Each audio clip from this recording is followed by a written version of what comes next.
আমি গুৱাহাটীৰ জ্যোতিনগৰ স্থিত শ্ৰীমন্ত শংকৰদেৱ সমাজ কীৰ্তন ঘৰৰ আই মাতৃ বাপ বান্ধৱ সকলো প্ৰায় দুকুৰি মানুহ আমি এখন বাছ ভাড়া কৰি লৈ আহিছোঁ।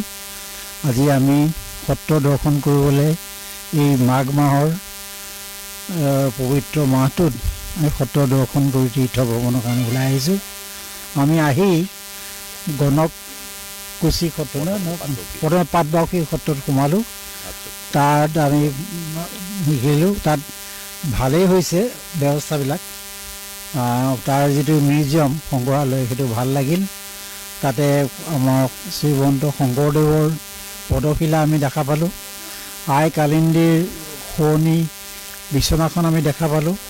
এই আপুৰুগীয়া সম্পদখিনি যত্ন সহকাৰে ৰাখি থৈছে আৰু আমাৰ দৰে ভকতৰ দৰ্শনৰ কাৰণে সুবিধা কৰি দিয়াৰ কাৰণে সকলোকে আমি ধন্যবাদ জনাইছোঁ। কিন্তু পিছত যেতিয়া আমি বাঘবৰলৈ আহিলোঁ, বাঘবৰ সত্ৰখন মহাপুৰুষ মাধৱদেৱে বৈঠা পোতা সত্ৰ নাম দি ইয়াত এখন সত্ৰ গঢ়ি তুলিছিলে। কিন্তু সত্ৰখনৰ অৱস্থা দেখি আমাৰ অলপ দুখ লাগিল মনত। অহা ৰাস্তাত পথ যিটো হৈছে সেইটো ব্ৰহ্মপুত্ৰ নদীয়ে খহাই বিপদাশংকুল কৰিছে। আমি আমাৰ গাড়ীখনো কোনোমতে পাৰ কৰি কিবাকৈ ঘূৰাব খুজিছোঁ। সত্ৰখনৰ আৰু প্ৰচাৰ আৰু ইয়াৰ যত্ন ল'ব লাগে বুলি আমি আশা কৰোঁ।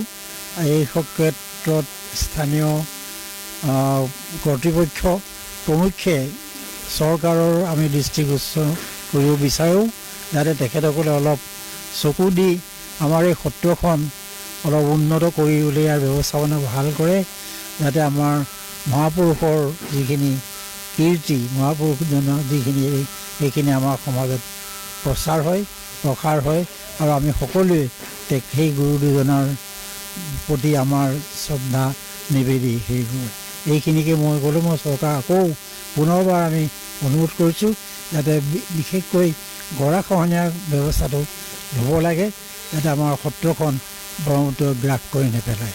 মুখ্যমন্ত্ৰী মহোদয়ক এটাই অনুৰোধ কৰিছোঁ, তেওঁৰ অবিহনে এই কামটো কোনেও কৰিব নোৱাৰিব বোধ হয়।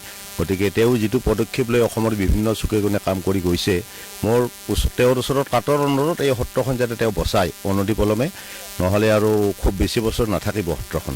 এইটোৱে মোৰ অনুৰোধ। তাৰ পশ্চিম অঞ্চলত অৱস্থিত এই বহুত জনসংখ্যাৰ ভিতৰত কেইঘৰমান হিন্দু মানুহৰ তত্ত্বাৱধানত এই সত্ৰখন চলি আছে আৰু তেওঁলোকৰ জীৱিকা উপায় বহুত সীমিত।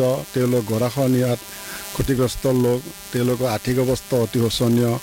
গতিকে তেওঁলোকে নিজাববীয়াকৈ যে সত্ৰখনক কিবা প্ৰতিৰক্ষা দিব পাৰিব সেইটো আমি কোনেও আশা কৰিব নোৱাৰোঁ।